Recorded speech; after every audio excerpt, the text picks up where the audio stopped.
All right, welcome back. Today's lesson is percent of a number. Our standard is 6RP3, understand ratio concepts and ratio reasoning to solve problems. And our I can statement is, I can find the percent of a number using decimals of fractions. This is actually the beginning of our real world shopping lessons. All right, the first thing to understand is what does it mean to find the percent of a number? And you notice I kind of emphasize the word of. We've talked about this quite a bit. The word of tells us that we need to multiply. So to find the percent of a number, we're really just going to take our percent times our number. It's just a simple multiplication problem. The trick is, it's tough to multiply by a percent.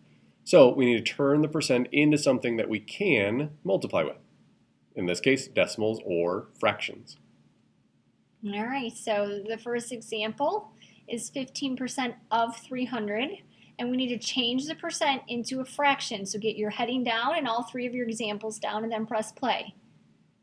So 15%, we're going to turn 15% means over 100. So that gives us our first fraction. Of means times, and then we should have our whole number 300 over 1. So we can cross simplify 100 into 300.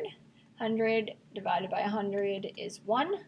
300 divided by 100 is 3.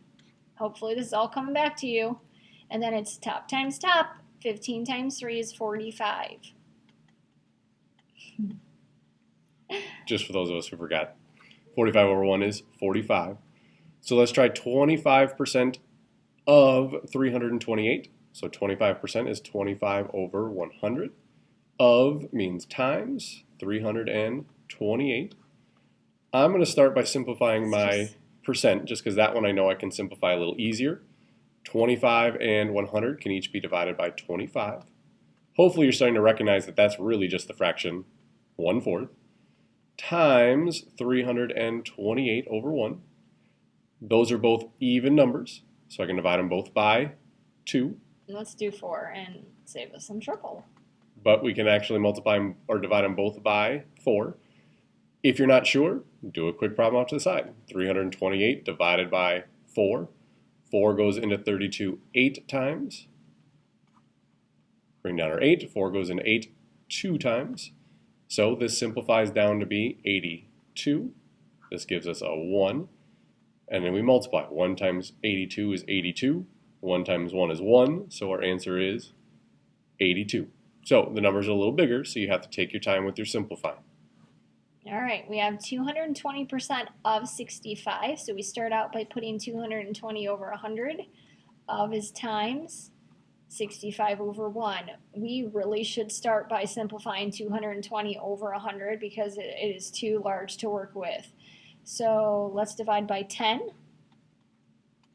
That's an easy place to start. And we end up with 22 over 10 times 65 over 1.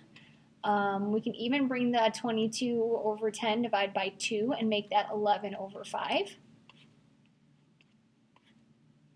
And now 5 can go into 65. So we're going to cross off the 65 and make it, what are you doing, 13? And 5 divided by 5 is 1. So we're left with 11 times 13. You know that in your head? A lot of writing over here. Yes. 3, 3, 0, 1, 1. So we get 143, which some of you probably found on your multiplication chart. 143. So it was a lot of work, but set them up as a fraction, simplify the fraction, and then do your multiplication. If you don't want to do it that way, your other method is change your percent into a decimal. So some of us might find this a little easier if we have trouble with our cross simplifying. So to turn our percent into a decimal, remember we're going to slide our decimal 2 spots to the left. So this becomes 0.17 or 17 hundredths times 74. So we just go ahead and set up our multiplication problem. So we have 0.17. We're going to multiply them together. 7 times 4 is 28. 7 and 7 is 49. Plus 1 is, or 50. Plus 2 is 51. Add our 0, 4, and 7. 8, 5, and 12. And then remember our last step is you got to put the decimal back in your answer. There were 2 decimal places in the problem, so we're going to come in 2 spots in our answer. We get 12.58. That is 17% of 74. All right, 0.3%. So we need to slide that decimal 2 to the left and make it 0.003 times 270. Make sure that 270 goes on top. You'll save yourself a lot of trouble. So 3 times 0 is 0. 3 times 7 is 21. Carry the 2. We have 3 times 2, which is 6, plus 2. Sorry, my 2 should have been over there. Is 8 still.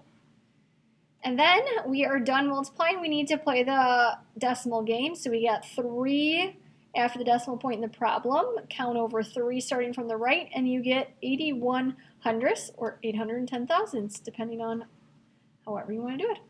So change your percent into a decimal, and then a quick little decimal multiplication problem, and you're done.